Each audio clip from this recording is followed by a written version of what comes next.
ዕብራውያን ምዕራፍ 1 ከጥንት ጀምሮ እግዚአብሔር በብዙ ዓይነትና በብዙ ጎዳና ለአባቶቻችን በነቢያት ተናግሮ ሁሉን ወራሽ ባደረገው ደግሞም ዓለማትን በፈጠረበት በልጁ በዚህ ዘመን መጨረሻ ለእኛ ተናገረን።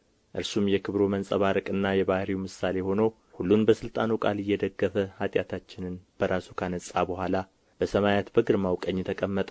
ከመላእክት ይልቅ እጅግ የሚበልጥ ስምን በወረሰ መጠን እንዲሁ ከእነርሱ አብዝቶ ይበልጣል። ከመላእክትስ አንተ ልጄ ነህ፣ እኔ ዛሬ ወልጄሃለሁ፣ ደግሞም እኔ አባት እሆነዋለሁ፣ እርሱም ልጅ ይሆነኛል ያለው ከቶ ለማን ነው? ደግሞ በኵርን ወደ ዓለም ሲያገባ የእግዚአብሔር መላእክት ሁሉም ለእርሱ ይስገዱ ይላል። ስለ መላእክትም መላእክቱን መናፍስት አገልጋዮችንም የእሳት ነበልባል የሚያደርግ ይላል። ስለ ልጁ ግን አምላክ ሆይ ዙፋንህ እስከ ዘላለም ድረስ ይኖራል። የመንግሥትህ በትር የቅንነት በትር ነው። ጽድቅን ወደድህ፣ ዓመፃንም ጠላህ። ስለዚህ እግዚአብሔር አምላክህ ከጓደኞችህ ይልቅ በደስታ ዘይት ቀባህ ይላል። ደግሞ ጌታ ሆይ አንተ ከጥንት ምድርን መሠረትህ፣ ሰማዮችም የእጆችህ ሥራ ናቸው። እነርሱም ይጠፋሉ፣ አንተ ግን ጸንተህ ትኖራለህ። ሁሉም እንደ ልብስ ያረጃሉ፣ እንደ መጐናጸፊያም ትጠቀልላቸዋለህ፣ ይለወጡማል። አንተ ግን አንተ ነህ፣ ዓመቶችም ከቶ አያልቁም ይላል። ነገር ግን ከመላእክት ጠላቶችህን የእግርህ መረገጫ እስካደርግልህ ድረስ በቀኜ ተቀመጥ ከቶ ለማን ብሎአል? ሁሉ መዳንን ይወርሱ ዘንድ ስላላቸው ለማገዝ የሚላኩ የሚያገለግሉም መናፍስት አይደሉምን? ዕብራውያን ምዕራፍ 2 ስለዚህ ከሰማነው ነገር ምናልባት እንዳንወሰድ ለእርሱ አብልጠን ልንጠነቀቅ ያስፈልገናል። በመላእክት የተነገረው ቃል ጽኑ ከሆነ መተላለፍና ለመታዘዝም ሁሉ የጽድቅን ብድራት ከተቀበለ እኛስ እንዲህ ያለውን ታላቅ መዳን ቸል ብንለው እንዴት እናመልጣለን? ይህ በጌታ በመጀመሪያ የተነገረ ነበርና የሰሙትም ለእኛ አጸኑት። እግዚአብሔርም እርሱ ራሱ እንደ ፈቀደ በምልክትና በድንቅ ነገር በልዩ ልዩ ተአምራትም መንፈስ ቅዱስንም በማደል አብሮ መሰከረለት። ስለ እርሱ የምንናገርበት የሚመጣውን ዓለም ለመላእክት ያስገዛው አይደለምና፣ ነገር ግን አንዱ በአንድ ስፍራ ታስበው ዘንድ ሰው ምንድር ነው? ወይስ ትጐበኘው ዘንድ የሰው ልጅ ምንድር ነው? ከመላእክት ይልቅ በጥቂት አሳነስኸው፣ የክብርና የምስጋና ዘውድ ጫንህለት፣ በእጆችም ሥራ ላይ ሾምኸው፣ ሁሉን ከእግሮቹ በታች አስገዛህለት ብሎ መሰከረ። ሁሉን ከእርሱ በታች ባስገዛ ጊዜ ያልተገዛለት ምንም አልተወምና፣ አሁን ግን ሁሉ እንደ ተገዛለት ገና አናይም። ነገር ግን በእግዚአብሔር ጸጋ ስለ ሰው ሁሉ ሞትን ይቀምስ ዘንድ ከመላእክት ይልቅ በጥቂት አንሶ የነበረውን ኢየሱስን ከሞት መከራ የተነሣ የክብርና የምስጋና ዘውድ ተጭኖ እናየዋለን። ብዙ ልጆችን ወደ ክብር ሲያመጣ የመዳናቸውን ራስ በመከራ ይፈጽም ዘንድ ከእርሱ የተነሣ ሁሉ በእርሱም ሁሉ ለሆነ ለእርሱ ተገብቶታልና። የሚቀድሰውና የሚቀደሱት ሁሉ ከአንድ ናቸውና፣ ስለዚህም ምክንያት ስምህን ለወንድሞቼ እነግራቸዋለሁ። በማኅበርም መካከል በዜማ አመሰግንሃለሁ። ደግሞም እኔ በእርሱ እታመናለሁ። ደግሞም እነሆኝ እኔን እግዚአብሔር የሰጠኝንም ልጆች ሲል ወንድሞች ብሎ ሊጠራቸው አያፍርም። እንግዲህ ልጆቹ በሥጋና በደም ስለሚካፈሉ እርሱ ደግሞ በሞት ላይ ሥልጣን ያለውን በሞት እንዲሽር ይኸውም ዲያብሎስ ነው። በሕይወታቸው ሁሉ ስለ ሞት ፍርሃት በባርነት ይታሰሩ የነበሩትን ሁሉ ነጻ እንዲያወጣ በሥጋና በደም እንዲሁ ተካፈለ። የአብርሃምን ዘር ይዞአል እንጂ የያዘው የመላእክትን አይደለም። ስለዚህ የሕዝብን ኃጢአት ለማስተስረይ ለእግዚአብሔር በሆነው ነገር ሁሉ የሚምርና የታመነ ሊቀ ካህናት እንዲሆን በነገሩ ሁሉ ወንድሞቹን ሊመስል ተገባው። እርሱ ራሱ ተፈትኖ መከራን ስለ ተቀበለ የሚፈተኑትን ሊረዳቸው ይችላልና። ዕብራውያን ምዕራፍ 3 ስለዚህ ከሰማያዊው ጥሪ ተካፋዮች የሆናችሁ ቅዱሳን ወንድሞች ሆይ የሃይማኖታችንን ሐዋርያና ሊቀ ካህናት ኢየሱስ ክርስቶስን ተመልከቱ። ሙሴ ደግሞ በቤቱ ሁሉ የታመነ እንደሆነ እርሱ ለሾመው የታመነ ነበረ። ቤትን የሚያዘጋጀው ከቤቱ ይልቅ የሚበልጥ ክብር እንዳለው መጠን እንዲሁ እርሱ ከሙሴ ይልቅ የሚበልጥ ክብር የተገባው ሆኖ ተቈጥሮአልና። እያንዳንዱ ቤት በአንድ ሰው ተዘጋጅቶአልና ሁሉን ያዘጋጀ ግን እግዚአብሔር ነው። ሙሴስ በኋላ ስለሚነገረው ነገር ምስክር ሊሆን በቤቱ ሁሉ እንደ ሎሌ የታመነ ነበረ።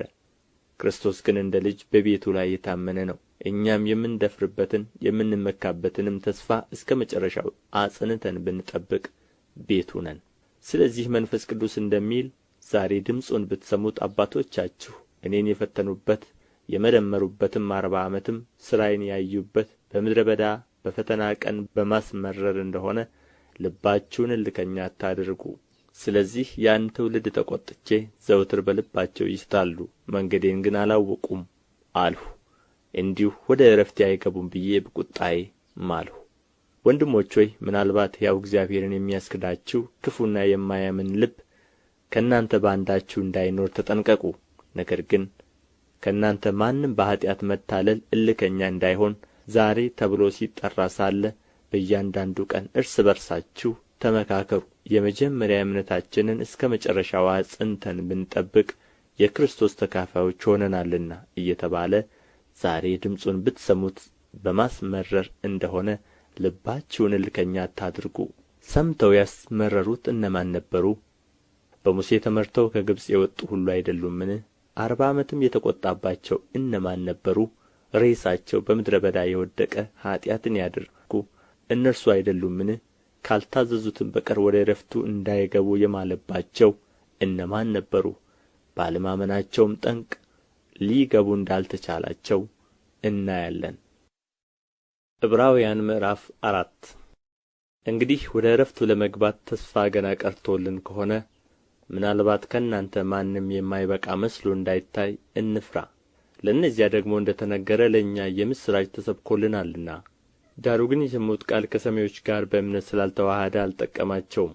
ሥራው ዓለም ከተፈጠረ ጀምሮ ምንም እንኳ ቢፈጸም እንዲህ ወደ ዕረፍቴ አይገቡም ብዬ በቍጣዬ ማልሁ እንዳለ እኛስ ያመንን ወደ ዕረፍቱ እንገባለን።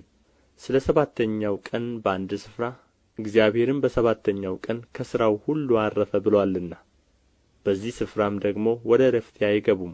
እንግዲህ አንዳንዶች በዚያ እንዲገቡ ስለ ቀሩ ቀድሞም የምሥራች የተሰበከላቸው ባለመታዘዝ ጠንቅ ስላልገቡ ዛሬ ድምፁን ብትሰሙት ልባችሁን እልከኛ አታድርጉ በፊት እንደ ተባለ ይህን ከሚያህል ዘመን በኋላ በዳዊት ሲናገር ዛሬ ብሎ አንድ ቀን እንደ ገና ይቀጥራል። ኢያሱ አሳርፏቸው ኖሮ ቢሆንስ ከዚያ በኋላ ስለ ሌላ ቀን ባልተናገረ ነበር። እንግዲያስ የሰንበት ዕረፍት ለእግዚአብሔር ሕዝብ ቀርቶላቸዋል። ወደ ዕረፍቱ የገባ እግዚአብሔር ከሥራው እንዳረፈ እርሱ ደግሞ ከሥራው አርፎአልና። እንግዲህ እንደዚያ እንደ አለመታዘዝ ምሳሌ ማንም እንዳይወድቅ ወደዚያ ዕረፍት ለመግባት እንትጋ። የእግዚአብሔር ቃል ሕያው ነውና የሚሠራም ሁለትም አፍ ካለው ሰይፍ ሁሉ ይልቅ የተሳለ ነው፣ ነፍስንና መንፈስንም ጅማትንና ቅልጥምንም እስኪለይ ድረስ ይወጋል፣ የልብንም ስሜትና አሳብ ይመረምራል። እኛን በሚቈጣጠር በእርሱ ዓይኖቹ ፊት ሁሉ ነገር የተራቈተና የተገለጠ ነው እንጂ በእርሱ ፊት የተሰወረ ፍጥረት የለም። እንግዲህ በሰማያት ያለፈ ትልቅ ሊቀ ካህናት የእግዚአብሔር ልጅ ኢየሱስ ስላለን ጸንተን ሃይማኖታችንን እንጠብቅ። ከኃጢአት በቀር በነገር ሁሉ እንደ እኛ የተፈተነ ነው እንጂ በድካማችን ሊራራልን የማይችል ሊቀ ካህናት የለንም። እንግዲህ ምሕረትን እንድንቀበል በሚያስፈልገንም ጊዜ የሚረዳንን ጸጋ እንድናገኝ ወደ ጸጋው ዙፋን በእምነት እንቅረብ። ዕብራውያን ምዕራፍ 5 ሊቀ ካህናት ሁሉ ስለ ኃጢአት መባንና መሥዋዕትን ሊያቀርብ ከሰው ተመርጦ ለእግዚአብሔር በሆነው ነገር ሁሉ ስለ ሰው ይሾማልና፣ እርሱ ራሱም ደግሞ ድካምን ስለሚለብስ ላልተማሩትና ለሚስቱት ሊራራላቸው ይችላል። በዚህም ምክንያት ስለ ሕዝብ እንደሚያቀርብ እንዲሁ ስለ ራሱ ደግሞ መሥዋዕትን ስለ ኃጢአት ሊያቀርብ ይገባዋል። እንደ አሮንም በእግዚአብሔር ከተጠራ በቀር ማንም ክብሩን ለራሱ የሚወስድ የለም። እንዲሁ ክርስቶስ ደግሞ ሊቀ ካህናት ሊሆን ራሱን አላከበረም። ነገር ግን አንተ ልጄ ነህ፣ እኔ ዛሬ ወልጄሃለሁ ያለው እርሱ ነው። እንደዚህም በሌላ ስፍራ ደግሞ አንተ እንደ መልከ ጼዴቅ ሹመት ለዘላለም ካህን ነህ ይላል። እርሱም በሥጋው ወራት ከሞት ሊያድነው ወደሚችል ከብርቱ ጩኸትና ከእንባ ጋር ጸሎትንና ምልጃን አቀረበ። እግዚአብሔርንም ስለ መፍራቱ ተሰማለት። ምንም ልጅ ቢሆን ከተቀበለው መከራ መታዘዝን ተማረ። ከተፈጸመም በኋላ በእግዚአብሔር እንደ መልከ ጼዴቅ ሹመት ሊቀ ካህናት ተብሎ ስለ ተጠራ ለሚታዘዙለት ሁሉ የዘላለም መዳን ምክንያት ሆነላቸው። ስለ እርሱም የምንናገረው ብዙ ነገር አለን፣ ጆሮቻችሁም ስለ ፈዘዙ በቃል ልንተረጉመው ጭንቅ ነው። ከጊዜው የተነሣ አስተማሪዎች ልትሆኑ ሲገባችሁ አንድ ሰው ስለ እግዚአብሔር ቃላት መጀመሪያ ያለውን የሕፃንነትን ትምህርት እንዲያስተምራችሁ እንደ ገና ያስፈልጋችኋልና። የሚያስፈልጋችሁም ወተት ነው እንጂ ጠንካራ ምግብ አይደለም። ወተት የሚጋት ሁሉ ሕፃን ስለ ሆነ የጽድቅን ቃል አያውቅምና። ጠንካራ ምግብ ግን መልካሙንና ክፉውን ለመለየት በሥራቸው የለመደ ልቦና ላላቸው ለፍጹማን ሰዎች ነው። ዕብራውያን ምዕራፍ 6 ስለዚህ የክርስቶስን ነገር መጀመሪያ የሚናገረውን ቃል ትተን ወደ ፍጻሜ እንሂድ። መሠረትን ደግመን አንመሥርት። እርሱም ከሞተ ሥራ ንስሐና በእግዚአብሔር እምነት ስለ ጥምቀቶችና እጆችንም ስለ መጫን ስለ ሙታንም ትንሣኤ ስለ ዘላለም ፍርድም ትምህርት ነው። እግዚአብሔር ቢፈቅድ ይህን እናደርጋለን። አንድ ጊዜ ብርሃን የበራላቸውን ሰማያዊውንም ስጦታ የቀመሱትን ከመንፈስ ቅዱስም ተካፋዮች ሆነው የነበሩትን መልካሙንም የእግዚአብሔርን ቃልና ሊመጣ ያለውን የዓለምን ኃይል የቀመሱትን በኋላም የካዱትን እንደ ገና ለንስሐ እነርሱን ማደስ የማይቻል ነው። ለራሳቸው የእግዚአብሔርን ልጅ ይሰቅሉታልና ያዋርዱትማልና። ብዙ ጊዜ በእርሷ ላይ የሚወርደውን ዝናብ የምትጠጣ መሬት፣ ለሚያርሷትም ደግሞ የምትጠቅምን አትክልት የምታበቅል ከእግዚአብሔር በረከትን ታገኛለችና። እሾህና ኵርንችትን ግን ብታወጣ የተጣለች ናት፣ ለመረገምም ትቀርባለች፣ መጨረሻዋም መቃጠል ነው። ስለ እናንተ ግን ወዳጆች ሆይ ምንም እንኳ እንዲሁ ብንናገር አብልጦ የሚሻለውን ለመዳን የሚሆነውን እንዲሆንላችሁ ተረድተናል። እግዚአብሔር ቅዱሳንን ስላገለገላችሁ እስካሁንም ስለምታገለግሉአቸው ያደረጋችሁትን ሥራ ለስሙም ያሳያችሁን ፍቅር ይረሳ ዘንድ ዓመፀኛ አይደለምና በእምነትና በትዕግሥትም የተስፋውን ቃል የሚወርሱትን እንድትመስሉ እንጂ ዳተኞች እንዳትሆኑ ተስፋ እስኪሞላ ድረስ እያንዳንዳችሁ ያን ትጋት እስከ መጨረሻ እንድታሳዩ እንመኛለን። እግዚአብሔርም ለአብርሃም ተስፋ በሰጠው ጊዜ በእውነት እየባረክሁ እባርክሃለሁ እያበዛሁም አበዛሃለሁ ብሎ ከእርሱ በሚበልጥ በማንም ሊምል ስላልቻለ በራሱ ማለ። እንዲሁም እርሱ ከታገሰ በኋላ ተስፋውን አገኘ። ሰዎች ከእነርሱ በሚበልጠው ይምላሉና ለማስረዳትም የሆነው መሐላ የሙግት ሁሉ ፍጻሜ ይሆናል። ስለዚህም እግዚአብሔር የተስፋውን ቃል ለሚወርሱ ፈቃዱን እንደማይለወጥ አብልጦ ሊያሳያቸው ስለ ፈቀደ እግዚአብሔር ሊዋሽ በማይቻል በሁለት በማይለወጥ ነገር በፊታችን ያለውን ተስፋ ለመያዝ ለሸሸን ለእኛ ብርቱ መጽናናት ይሆንልን ዘንድ በመሐላ በመካከል ገባ። ይህም ተስፋ እንደ ነፍስ መልሕቅ አለን። እርሱም እርግጥ ጽኑ የሆነ ወደ መጋረጃውም ውስጥ የገባ ነው። በዚያም ኢየሱስ እንደ መልከ ጼዴቅ ሹመት ለዘላለም ሊቀ ካህናት የሆነው ስለ እኛ ቀዳሚ ሆኖ ገባ። ዕብራውያን ምዕራፍ 7 የሳሌም ንጉሥና የልዑል እግዚአብሔር ካህን የሆነ ይህ መልከ ጼዴቅ አብርሃም ነገሥታትን ገድሎ ሲመለስ ከእርሱ ጋር ተገናኝቶ ባረከው። ለእርሱም ደግሞ አብርሃም ከሁሉ አሥራትን አካፈለው። የስሙም ትርጓሜ በመጀመሪያ የጽድቅ ንጉሥ ነው፣ ኋላም ደግሞ የሳሌም ንጉሥ ማለት የሰላም ንጉሥ ነው። አባትና እናት የትውልድም ቁጥር የሉትም፣ ለዘመኑም ጥንት ለሕይወቱም ፍጻሜ የለውም። ዳሩ ግን በእግዚአብሔር ልጅ ተመስሎ ለዘላለም ካህን ሆኖ ይኖራል። የአባቶች አለቃ አብርሃም ከዘረፋው የሚሻለውን አሥራት የሰጠው ይህ ሰው እንዴት ትልቅ እንደ ነበረ እስኪ ተመልከቱ። ከሌዊ ልጆችም ክህነትን የሚቀበሉት ከሕዝቡ ማለት ከወንድሞቻቸው እነርሱ ምንም ከአብርሃም ወገብ ቢወጡ ከእነርሱ አሥራትን በሕግ እንዲያስወጡ ትእዛዝ አላቸው። ትውልዱ ከእርሱ የማይቈጠረው ግን ከአብርሃም አሥራትን አውጥቶአል፣ የተስፋ ቃል የነበረውንም ባርኳል። ትንሹም በታላቁ እንዲባረክ ክርክር የሌለበት ነገር ነው። በዚህስ የሚሞቱ ሰዎች አሥራትን ያስወጣሉ፣ በዚያ ግን የሚያስወጣ በሕይወት እንዲኖር የተመሰከረለት እርሱ ነው።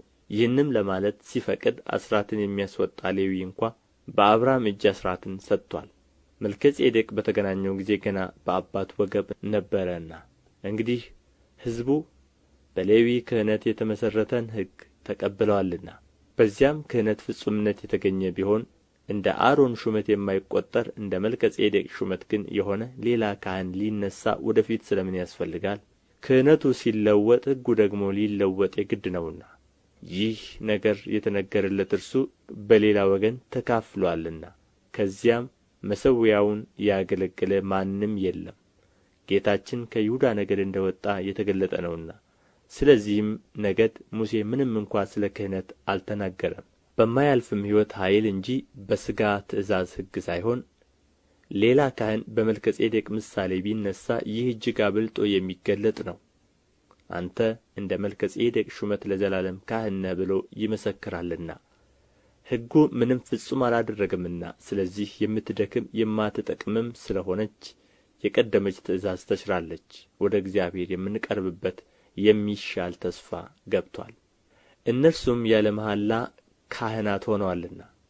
እርሱ ግን ጌታ አንተ እንደ መልከ ጼዴቅ ሹመት ለዘላለም ካህን ነህ ብሎ ማለ አይጸጸትም ብሎ በተናገረለት ከመሐላ ጋር ካህን ሆኖአልና። ያለ መሐላ ካህን እንዳልሆነ መጠን እንዲሁ ኢየሱስ ለሚሻል ኪዳን ዋስ ሆኖአል። እነርሱም እንዳይኖሩ ሞት ስለ ከለከላቸው ካህናት የሆኑት ብዙ ናቸው። እርሱ ግን ለዘላለም የሚኖር ስለ ሆነ የማይለወጥ ክህነት አለው፣ ስለ እነርሱም ሊያማልድ ዘወትር በሕይወት ይኖራልና። ስለዚህ ደግሞ በእርሱ ወደ እግዚአብሔር የሚመጡትን ፈጽሞ ሊያድናቸው ይችላል። ቅዱስና ያለ ተንኰል ነውርም የሌለበት ከኃጢአተኞችም የተለየ ከሰማያትም ከፍ ከፍ ያለ እንደዚህ ያለ ሊቀ ካህናት ይገባናል። እርሱም እንደነዚያ ሊቀ ካህናት አስቀድሞ ስለ ራሱ ኃጢአት በኋላም ስለ ሕዝቡ ኃጢአት ዕለት ዕለት መሥዋዕትን ሊያቀርብ አያስፈልገውም። ራሱን ባቀረበ ጊዜ ይህ አንድ ጊዜ ፈጽሞ አድርጓልና። ሕጉ ድካም ያላቸውን ሰዎች ሊቀ ካህናት አድርጎ ይሾማልና። ከሕግ በኋላ የመጣው የመሐላው ቃል ግን ለዘላለም ፍጹም የሆነውን ልጅ ይሾማል። ዕብራውያን ምዕራፍ 8 ከተናገርነውም ዋና ነገሩ ይህ ነው። በሰማያት በግርማው ዙፋን ቀኝ የተቀመጠ እንዲህ ያለ ሊቀ ካህናት አለን። እርሱም የመቅደስና የእውነተኛይቱ ድንኳን አገልጋይ ነው። እርሷም በሰው ሳይሆን በጌታ የተተከለች ናት። ሊቀ ካህናት ሁሉ መባንና መሥዋዕትን ሊያቀርብ ይሾማልና፣ ስለዚህም ለዚህ ደግሞ የሚያቀርበው አንዳች ሊኖረው የግድ ነው።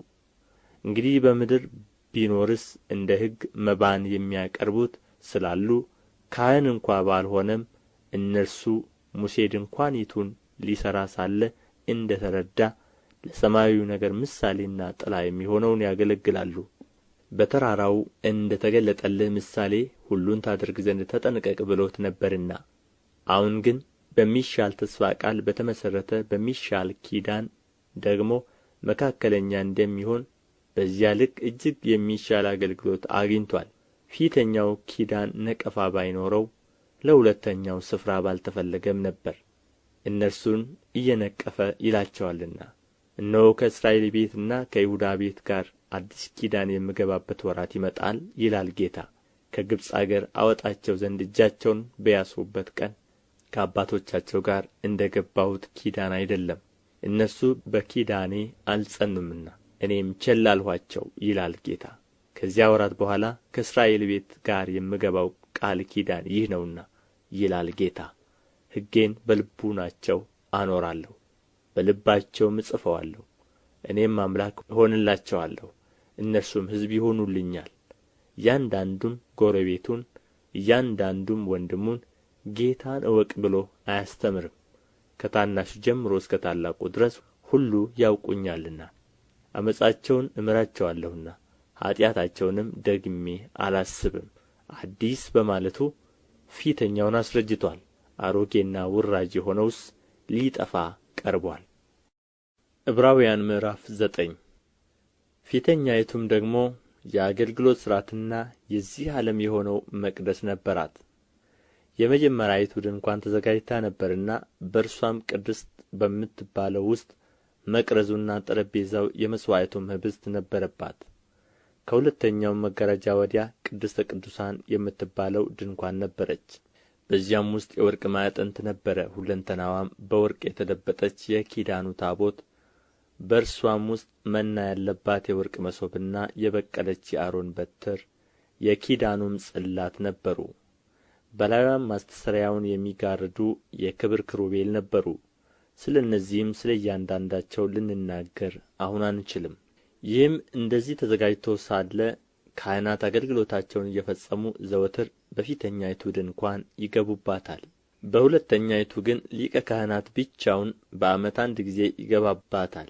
እርሱም ስለ ራሱና ስለ ሕዝቡ ስሕተት የሚያቀርበውን ደም ሳይዝ አይገባም። ፊተኛይቱም ድንኳን በዚህ ገና ቆማ ሳለች ወደ ቅድስት የሚወስደው መንገድ ገና እንዳልተገለጠ መንፈስ ቅዱስ ያሳያል። ይህም ለአሁኑ ጊዜ ምሳሌ ነው።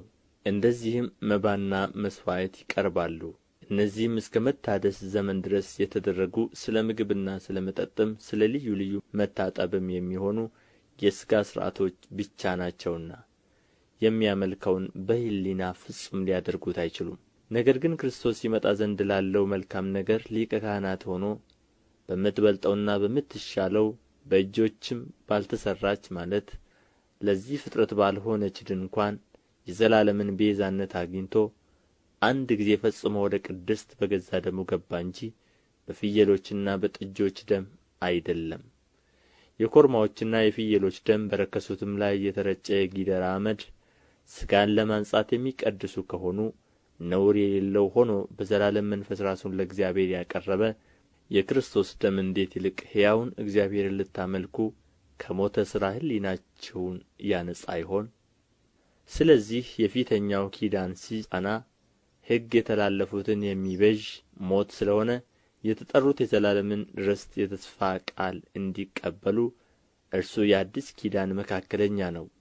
ኑዛዜ ያለ እንደሆነ የተናዛዡን ሞት ማርዳት የግድ ነውና፣ ሰው ሲሞት ኑዛዜው ይጸናልና፣ ተናዛዡ በሕይወት ሲኖር ግን ከቶ አይጠቅምም። ስለዚህም ፊተኛው ኪዳን እንኳ ያለ ደም አልተመረቀም። ሙሴም ትእዛዛትን ሁሉ እንደ ሕጉ ለሕዝብ ሁሉ ከተናገረ በኋላ የጥጆችንና የፍየሎችን ደም ከውኃና ከቀይ የበግ ጠጕር ከሂሶጵም ጋር ይዞ እግዚአብሔር ያዘዘላችሁ የኪዳን ደም ይህ ነው ብሎ በመጽሐፉና በሕዝቡ ሁሉ ላይ ረጨው። እንዲሁም በድንኳኒቱና በማገልገያው ዕቃ ሁሉ ደምን ረጨ። እንደ ሕጉም ከጥቂቶች በቀር ነገር ሁሉ በደም ይነጻል፣ ደምም ሳይፈስ ስርየት የለም። እንግዲህ በሰማያት ያሉትን የሚመስለው ነገር በዚህ ሊነጻ እንጂ በሰማያት ያሉቱ ራሳቸው ከእርሱ ይልቅ በሚበልጥ መሥዋዕት ሊነጹ የግድ ነበረ። ክርስቶስ በእጅ ወደ ተሠራች የእውነተኛይቱ ምሳሌ ወደምትሆን ቅድስት አልገባምና፣ ነገር ግን በእግዚአብሔር ፊት ስለ እኛ አሁን ይታይ ዘንድ ወደ እርሷ ወደ ሰማይ ገባ። ሊቀ ካህናትም በየዓመቱ የሌላውን ደም ይዞ ወደ ቅድስት እንደሚገባ ራሱን ብዙ ጊዜ ሊያቀርብ አልገባም። እንዲህ ቢሆንስ ዓለም ከተፈጠረ ጀምሮ ብዙ ጊዜ መከራ ሊቀበል ባስፈለገው ነበር። አሁን ግን በዓለም ፍጻሜ ራሱን በመሠዋት ኃጢአትን ሊሽር አንድ ጊዜ ተገልጦአል። ለሰዎችም አንድ ጊዜ መሞት ከእርሱ በኋላ ፍርድ እንደ ተመደበባቸው እንዲሁ ክርስቶስ ደግሞ የብዙዎችን ኃጢአት ሊሸከም አንድ ጊዜ ከተሰዋ በኋላ ያድናቸው ዘንድ ለሚጠባበቁት ሁለተኛ ጊዜ ያለ ኃጢአት ይታይላቸዋል። ዕብራውያን ምዕራፍ 10 ሕጉ ሊመጣ ያለው የበጎ ነገር እውነተኛ አምሳል ሳይሆን የነገር ጥላ አለውና፣ ስለዚህ በየዓመቱ ዘወትር በሚያቀርቡት በዚያ መሥዋዕት የሚቀርቡትን ሊፈጽም ከቶ አይችልም። እንደዚህማ ባይሆን የሚያመልኩት አንድ ጊዜ ነጽተው ከዚያ በኋላ በሕሊናቸው ኃጢአትን ስላላወቁ ማቅረብን በተዉ አልነበረምን? ነገር ግን በዚያ መሥዋዕት በየዓመቱ የኃጢአት መታሰቢያ አለ። የኮርማዎችና የፍየሎች ደም ኃጢአትን እንዲያስወግድ የማይቻል ነውና፣ ስለዚህ ወደ ዓለም ሲገባ መሥዋዕትንና መባን አልወደድህም፣ ሥጋን ግን አዘጋጀህልኝ። በሙሉ በሚቃጠል መሥዋዕትና ስለ ኃጢአት በሚሰዋ መሥዋዕት ደስ አላለህም። በዚያን ጊዜ እነሆ በመጽሐፍ ጥቅልል ስለ እኔ እንደ ተጻፈ አምላኬ ሆይ ፈቃድህን ላደርግ መጥቻለሁ አልሁ ይላል። በዚህ ላይ መሥዋዕትንና መባን በሙሉ የሚቃጠል መሥዋዕትንም ስለ ኃጢአትም የሚሰዋ መሥዋዕትን አልወደድህም፣ በእርሱም ደስ አላለህም ብሎ እነዚህም እንደ ሕጉ የሚቀርቡት ናቸው። ቀጥሎ እነሆ አምላኬ ሆይ ፈቃድህን ላደርግ መጥቻለሁ ብሎአል። ሁለተኛውን ሊያቆም የፊተኛውን ይሽራል። በዚህም ፈቃድ የኢየሱስ ክርስቶስን ሥጋ አንድ ጊዜ ፈጽሞ በማቅረብ ተቀድሰናል። ሊቀ ካህናትም ሁሉ ዕለት ዕለት እያገለገለ ኃጢአትን ሊያስወግዱ ከቶ የማይችሉትን እነዚያን መሥዋዕቶች ብዙ ጊዜ እያቀረበ ቆሞአል። እርሱ ግን ስለ ኃጢአት አንድን መሥዋዕት ለዘላለም አቅርቦ በእግዚአብሔር ቀኝ ተቀመጠ። ጠላቶቹም የእግሩ መረገጫ እስኪደረጉ ድረስ ወደ ፊት ይጠብቃል። አንድ ጊዜ በማቅረብ የሚቀደሱትን የዘላለም ፍጹማን አድርጓቸዋል። መንፈስ ቅዱስም ደግሞ ስለዚህ ይመሰክርልናል። ከዚያ ወራት በኋላ ከእነርሱ ጋር የምገባው ኪዳን ይህ ነው ይላል ጌታ፣ በልባቸው ሕጌን አኖራለሁ በልቡናቸውም እጽፈዋለሁ ብሎ ከተናገረ በኋላ ኃጢአታቸውንና ዓመፃቸውንም ደግሜ አላስብም ይላል። የእነዚህም ስርየት ባለበት ዘንድ ከዚህ ወዲህ ስለ ኃጢአት ማቅረብ የለም። እንግዲህ ወንድሞች ሆይ በመረቀልን በአዲስና በሕያው መንገድ ወደ ቅድስት በኢየሱስ ደም በመጋረጃው ማለት በሥጋው በኩል እንድንገባ ድፍረት ስላለን በእግዚአብሔር ቤት ላይ የሆነ ታላቅ ካህን ስላለን ከክፉ ሕሊና ለመንጻት ልባችንን ተረጭተን ሰውነታችንንም በጥሩ ውኃ ታጥበን በተረዳንበት እምነት በቅን ልብ እንቅረብ። የተስፋን ቃል የሰጠው የታመነ ነውና እንዳይነቃነቅ የተስፋችንን ምስክርነት እንጠብቅ። ለፍቅርና ለመልካምም ሥራ እንድንነቃቃ እርስ በርሳችን እንተያይ። በአንዳንዶችም ዘንድ ልማድ እንደ ሆነው መሰብሰባችንን አንተው፣ እርስ በርሳችን እንመካከር እንጂ ይልቁንም ቀኑ ሲቀርብ እያያችሁ አብልጣችሁ ይህን አድርጉ።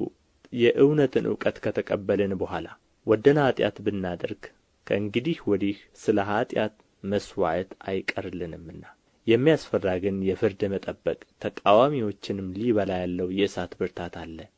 የሙሴን ሕግ የናቀ ሰው ሁለት ወይም ሦስት ቢመሰክሩበት ያለ ርኅራኄ ይሞታል። የእግዚአብሔርን ልጅ የረገጠ ያንንም የተቀደሰበትን የኪዳኑን ደም እንደ ርኩስ ነገር የቈጠረ የጸጋውንም መንፈስ ያክፋፋ እንዴት ይልቅ የሚብስ ቅጣት የሚገባው ይመስላችኋል? በቀል የእኔ ነው፣ እኔ ብድራትን እመልሳለሁ ያለውን እናውቃለንና። ደግሞም ጌታ በሕዝቡ ይፈርዳል። በሕያው እግዚአብሔር እጅ መውደቅ የሚያስፈራ ነው። ነገር ግን ግማሽ በነቀፋና በጭንቅ እንደ መጫወቻ ስለ ሆናችሁ ግማሽም እንዲህ ካሉት ጋር ስለ ተካፈላችሁ ብርሃን ከበራላችሁ በኋላ መከራ በሆነበት በትልቅ ተጋድሎ የጸናችሁበትን የቀደመውን ዘመን አስቡ። የሚበልጥና ለዘወትር የሚኖር ገንዘብ በሰማይ ራሳችሁ እንዳላችሁ አውቃችሁ በእስራቴ ራራችሁልኝ። የገንዘባችሁንም ንጥቂያ በደስታ ተቀበላችሁ። እንግዲህ ታላቅ ብድራት ያለውን ድፍረታችሁን አትጣሉ። የእግዚአብሔርን ፈቃድ አድርጋችሁ የተሰጣችሁን የተስፋ ቃል እንድታገኙ መጽናት ያስፈልጋችኋልና። ገና በጣም ጥቂት ጊዜ ነው፣ ሊመጣ ያለውም ይመጣል አይዘገይምም። ጻድቅ ግን በእምነት ይኖራል። ወደ ኋላም ቢያፈገፍግ ነፍሴ በእርሱ ደስ አይላትም። እኛ ግን ነፍሳቸውን ሊያድኑ ከሚያምኑት ነን እንጂ ወደ ጥፋት ከሚያፈገፍጉ አይደለንም። ዕብራውያን ምዕራፍ 11 እምነት ተስፋ ስለምናደርገው ነገር የሚያስረግጥ የማናየውንም ነገር የሚያስረዳ ነው። ለሽማግሌዎች የተመሰከረላቸው በዚህ ነውና። ዓለሞች በእግዚአብሔር ቃል እንደ ተዘጋጁ ስለዚህም የሚታየው ነገር ከሚታዩት እንዳልሆነ በእምነት እናስተውላለን። አቤል ከቃየል ይልቅ የሚበልጥን መሥዋዕት ለእግዚአብሔር በእምነት አቀረበ። በዚህም እግዚአብሔር ስለ ስጦታው ሲመሰክር እርሱ ጻድቅ እንደሆነ ተመሰከረለት። ሞቶም ሳለ በመሥዋዕቱ እስካሁን ይናገራል። ሄኖክ ሞትን እንዳያይ በእምነት ተወሰደ፣ እግዚአብሔር ስለ ወሰደው አልተገኘም። ሳይወሰድ እግዚአብሔርን ደስ እንዳሰኘ ተመስክሮለታልና። ያለ እምነትም ደስ ማሰኘት አይቻልም። ወደ እግዚአብሔር የሚደርስ እግዚአብሔር እንዳለ ለሚፈልጉትም ዋጋ እንዲሰጥ ያምን ዘንድ ያስፈልገዋልና። ኖኅ ገና ስለማይታየው ነገር ተረድቶ እግዚአብሔርን እየፈራ ቤተ ሰዎቹን ለማዳን መርከብን በእምነት አዘጋጀ። በዚህም ዓለምን ኰነነ፣ በእምነት የሚገኘውን ጽድቅ ወራሽ ሆነ። አብርሃም የተባለው ርስት አድርጎ ሊቀበለው ወዳለው ስፍራ ለመውጣት በእምነት ታዘዘ። ወዴትም እንደሚሄድ ሳያውቅ ወጣ። ለእንግዶች እንደሚሆን በተስፋ ቃል በተሰጠው አገር በድንኳን ኖሮ ያን የተስፋ ቃል አብሮት ከሚወርሱ ከይስሐቅና ከያዕቆብ ጋር እንደ መጻተኛ በእምነት ተቀመጠ። መሠረት ያላትን እግዚአብሔር የሠራትን የፈጠራትን ከተማ ይጠብቅ ነበርና ተስፋ የሰጠው የታመነ እንደሆነ ስለ ቈጠረች ሳራ ራሷ ደግሞ ዕድሜዋ እንኳ ካለፈ በኋላ ዘርን ለመፅነስ ኃይልን በእምነት አገኘች። ስለዚህ ደግሞ በብዛታቸው እንደ ሰማይ ኮከብ እንደማይቈጠርም በባሕር ዳር እንዳለ አሸዋ የነበሩት የሞተን ሰው እንኳ ከመሰለው ከአንዱ ተወለዱ። እነዚህ ሁሉ አምነው ሞቱ፣ የተሰጣቸውን የተስፋ ቃል አላገኙምና። ዳሩ ግን ከሩቅ ሆነው አዩትና ተሳለሙት። በምድሪቱም እንግዶችና መጻተኞች እንዲሆኑ ታመኑ። እንዲህ የሚሉት ለእነርሱ የሚሆነውን አገር እንዲፈልጉ ያመለክታሉና ያን የወጡበትን አገር አስበው ቢሆኑ ሊመለሱ ጊዜ በሆነላቸው ነበር።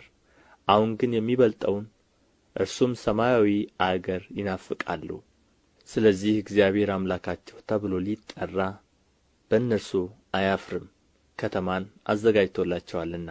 አብርሃም በተፈተነበት ጊዜ ይስሐቅን በእምነት አቀረበ። የተስፋን ቃል የተቀበለው በይስሐቅ ዘር ይጠራልሃል የተባለለት እርሱም አንድ ልጁን አቀረበ። እግዚአብሔር ከሙታን እንኳ ሊያስነሣው እንዲቻለው አስቦአልና። ከዚያም ደግሞ በምሳሌ አገኘው። ይስሐቅ ሊመጣ ስላለው ነገር ያዕቆብንና ኤሳውን በእምነት ባረካቸው። ያዕቆብ ሲሞት በእምነት የዮሴፍን ልጆች እያንዳንዳቸው ባረካቸው። በዘንጉም ጫፍ ተጠግቶ ሰገደ። ዮሴፍ ወደ ሞት ቀርቦ ሳለ በእምነት ስለ እስራኤል ልጆች መውጣት አስታወሰ፣ ስለ አጥንቱም አዘዛቸው።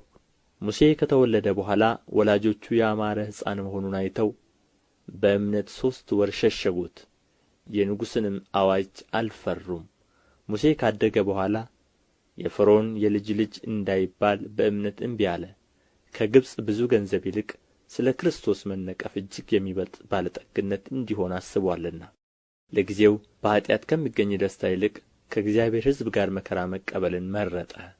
ብድራቱን ትኵር ብሎ ተመልክቶአልና የንጉሡን ቍጣ ሳይፈራ የግብጽን አገር የተወ በእምነት ነበር። የማይታየውን እንደሚያየው አድርጎ ጸንቶአልና። አጥፊው የበኵሮችን ልጆች እንዳይነካ ፋሲካንና ደምን መርጨትን በእምነት አደረገ። በደረቅ ምድር እንደሚያልፉ በኤርትራ ባሕር በእምነት ተሻገሩ። የግብጽ ሰዎች ግን ሲሞክሩ ተዋጡ። የኢያሪኮ ቅጥር 7 ቀን ከዞሩበት በኋላ በእምነት ወደቀ። ጋለሞታይቱ ረዓብ ሰላዮችን በሰላም ስለ ተቀበለቻቸው ከማይታዘዙ ጋር በእምነት አልጠፋችም። እንግዲህ ምን እንላለን? ስለ ጌዴዎንና ስለ ባርቅ፣ ስለ ሶምሶንም፣ ስለ ዮፍታሔም፣ ስለ ዳዊትም፣ ስለ ሳሙኤልም፣ ስለ ነቢያትም እንዳልተርክ ጊዜ ያጥርብኛልና።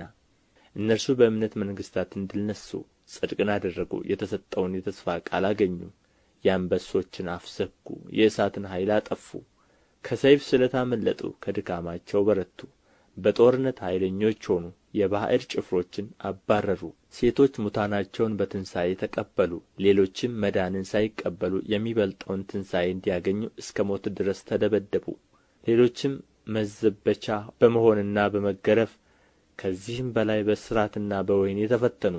በድንጋይ ተወግረው ሞቱ፣ ተፈተኑ። በመጋዝ ተሰነጠቁ፣ በሰይፍ ተገድለው ሞቱ። ሁሉን እያጡ መከራን እየተቀበሉ እየተጨነቁ የበግና የፍየል ሌጦ ለብሰው ዞሩ። ዓለም አልተገባቸውምና በምድረ በዳና በተራራ በዋሻና በምድር ጕድጓድ ተቅበዘበዙ። እነዚህም ሁሉ በእምነታቸው ተመስክሮላቸው ሳሉ የተሰጠውን የተስፋ ቃል አላገኙም። ያለ እኛ ፍጹማን እንዳይሆኑ እግዚአብሔር ስለ እኛ አንዳች የሚበልጥ ነገርን አስቀድሞ አይቶ ነበርና።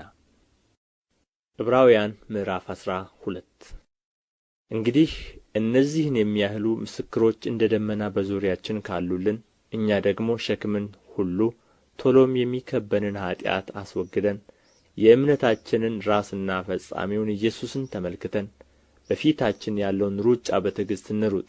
እርሱ ነውርን ንቆ በፊቱ ስላለው ደስታ በመስቀል ታግሶ በእግዚአብሔር ዙፋን ቀኝ ተቀምጦአልና።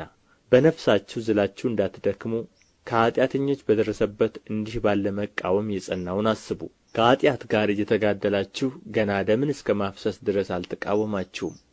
እንደ ልጆችም ከእናንተ ጋር ልጄ ሆይ የጌታን ቅጣት አታቅልል፣ በሚገሥጽህም ጊዜ አትድከም። ጌታ የሚወደውን ይቀጣዋልና የሚቀበለውን ልጅ ሁሉ ይገርፈዋል ብሎ የሚነጋገረውን ምክር ረስታችኋል።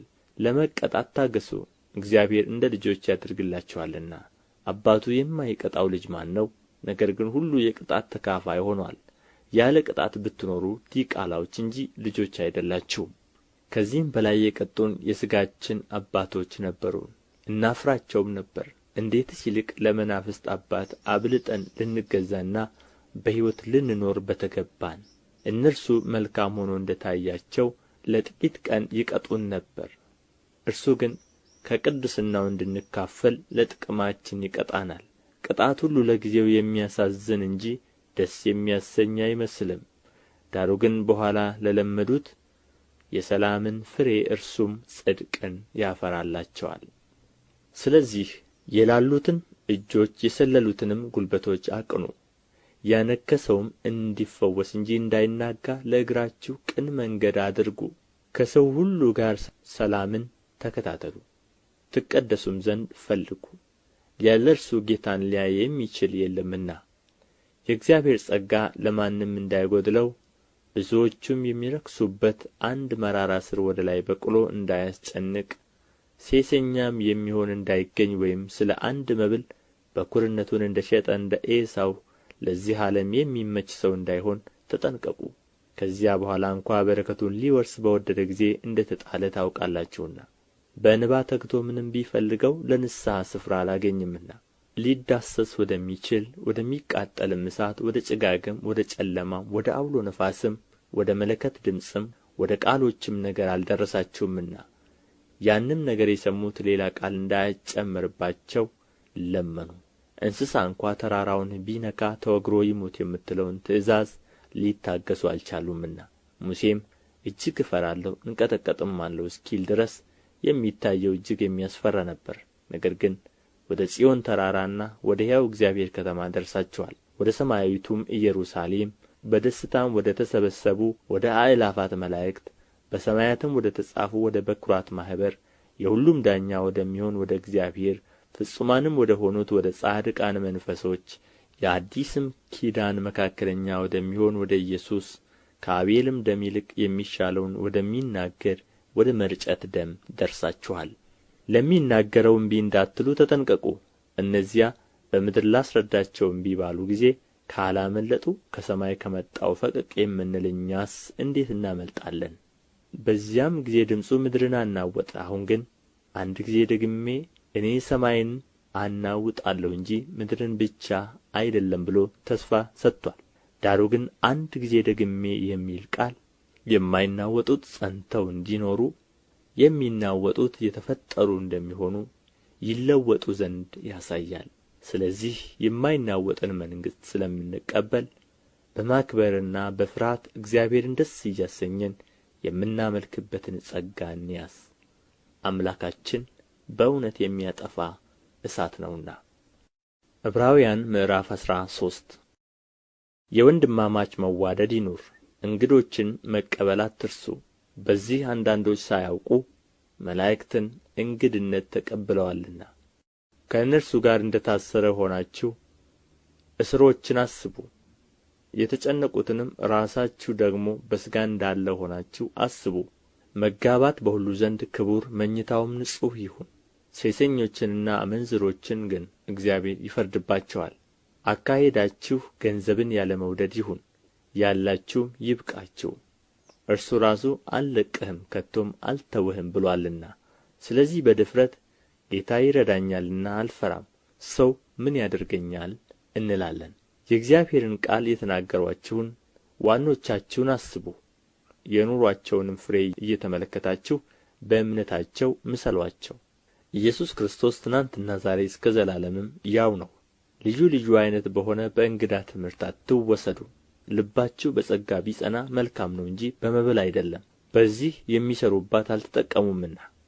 መሠዊያ አለን፣ ከእርሱም ሊበሉ ድንኳኒቱን የሚያገለግሉ መብት የላቸውም። ሊቀ ካህናት ስለ ኃጢአት ወደ ቅድስት የእንስሶችን ደም ያቀርባልና ሥጋቸው ግን ከሰፈር ውጭ ይቃጠላል። ስለዚህ ኢየሱስ ደግሞ በገዛ ደሙ ሕዝቡን እንዲቀድስ ከበር ውጭ መከራን ተቀበለ።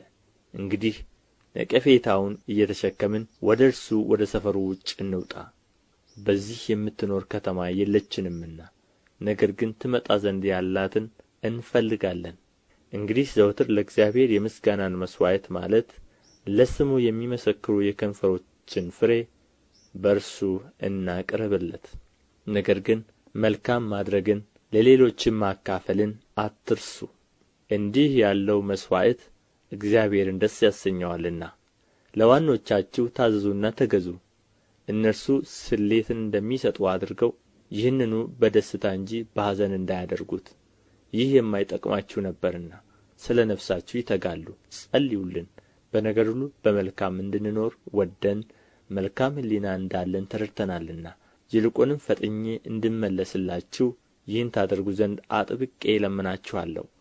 በዘላለም ኪዳን ደም ለበጎች ትልቅ እረኛ የሆነውን ጌታችንን ኢየሱስን ከሙታን ያወጣው የሰላም አምላክ በኢየሱስ ክርስቶስ በኩል በፊቱ ደስ የሚያሰኘውን በእናንተ ያደረገ ፈቃዱን ታደርጉ ዘንድ በመልካም ሥራ ሁሉ ፍጹማን ያድርጋችሁ። ለእርሱ እስከ ዘላለም ድረስ ክብር ይሁን፣ አሜን። ወንድሞች ሆይ የምክርን ቃል እንድትታገሡ እመክራችኋለሁ። በጥቂት ቃል ጽፌላችኋለሁና። ወንድማችን ጢሞቴዎስ እንደ ተፈታ እወቁ። ቶሎ ብሎም ቢመጣ ከእርሱ ጋር አያችኋለሁ። ለዋኖቻችሁ ሁሉና ለቅዱሳን ሁሉ ሰላምታ አቅርቡልኝ። ከኢጣልያ የሆኑቱ ሰላምታ ያቀርቡላችኋል። ጸጋ ከሁላችሁ ጋር ይሁን፣ አሜን።